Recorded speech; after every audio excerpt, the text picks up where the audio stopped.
Ada pepatah mengatakan bahwa tak kenal maka tak sayang. Perkenalkan, nama saya Zahwa Veganstari, mahasiswa baru Fakultas Hukum Program Studi Ilmu Hukum Universitas Trunojoyo, Madura. Di sini saya ingin menyampaikan orasi terkait hukum di Indonesia untuk memenuhi penugasan PKKMB Sakera 2023. Bismillahirrahmanirrahim. Assalamualaikum warahmatullahi wabarakatuh. Salam, Om Swastiastu, Namo Buddhaya, salam kebajikan, salam sejahtera bagi kita semua. Yang terhormat Bapak Dr. Syafi SHMH selaku Rektor Universitas Trunojoyo Madura. Yang saya hormati dosen Universitas Trunojoyo Madura beserta jajarannya. Dan yang saya hormati kakak tingkat Universitas Trunojoyo Madura serta teman-teman yang saya banggakan. Puji syukur kehadirat Allah Subhanahu wa Ta'ala, karena berkat rahmat dan hidayahnya kita masih diberikan kesehatan dan kesempatan sampai detik ini. Tak lupa pula, salawat serta salam semoga tetap tercurah limpahkan kepada Nabi besar Muhammad SAW yang telah membawa kita dari alam jahiliyah menuju alam yang penuh dengan ilmu seperti yang kita rasakan saat ini. Negara Indonesia sebagai negara hukum. Begitulah bunyi dari Pasal 1 Ayat 3 Undang-Undang Dasar 1945. Indonesia adalah negara yang majemuk, negara yang terdiri dari berbagai macam suku, budaya, ras, dan juga agama. Negara yang terbentang dari Sabang sampai Merauke. Kita memang berbeda-beda, tetapi kita satu tujuan, Bhinneka Tunggal Ika. Pendidikan Pancasila sebagai dasar negara kita, sekaligus sebagai sumber hukum tertinggi yang ada di Indonesia.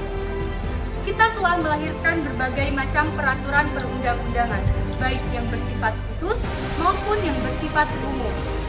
Secara formal, sejak 17 Agustus 1945, kita memang menyatakan kelahiran negara hukum Republik Indonesia. Saudaraku yang berbahagia, salah satu indikator negara hukum adalah keberhasilannya dalam penegakan hukum. Dikatakan berhasil apabila hukum yang telah diatur dapat dijalankan dan ditaati dengan baik oleh seluruh elemen masyarakat. Akan tetapi, hukum di Indonesia saat ini menuai banyak kritikan dari masyarakat. Hal ini terjadi karena melemahnya penegakan hukum di Indonesia, serta aparat penegak hukum yang merupakan elemen penting dalam penegakan hukum di Indonesia seringkali terlibat dalam berbagai macam kasus pidana, terutama korupsi. Hal ini yang menjadi salah satu faktor penyebab sakitnya hukum di Indonesia.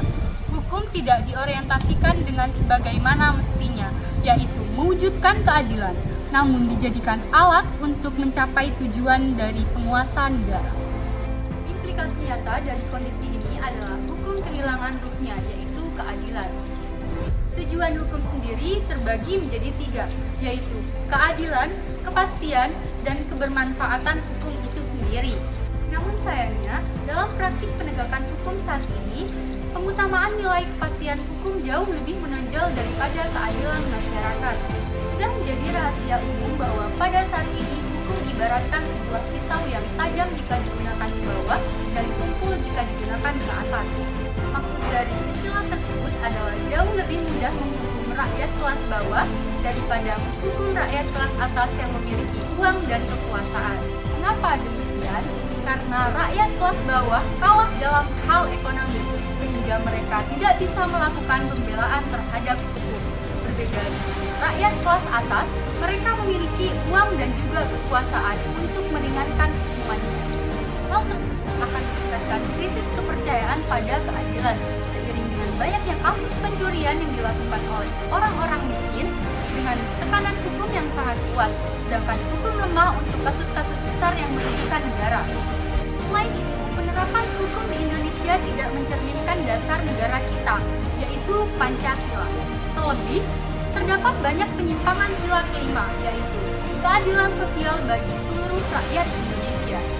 Maka dari itu dibutuhkan sebuah gerakan langkah bersama yang teratur, tertata, dan terlaksana untuk menumbuhkan penegakan hukum di Indonesia yang berkeadilan, dan berpihak kepada kelompok masyarakat yang terpinggirkan. Hukum tidak dapat dipahami hanya sebatas tulisan atau teori, tetapi hukum harus diterapkan secara adil dan nyata. Dan waktunya juga para penegak hukum untuk menjalankan peranannya sebagai elemen penting dalam penegakan hukum di Indonesia, serta membawa atau mengarahkan kemana arah hukum yang sesungguhnya. Dari banyaknya kata yang telah terucap, semoga apa yang saya sampaikan kiranya dapat bermanfaat bagi kita semua. Jika ada kata-kata yang kurang berkenan, mohon maaf yang sebesar-besarnya. Terima kasih. Wassalamualaikum warahmatullahi wabarakatuh.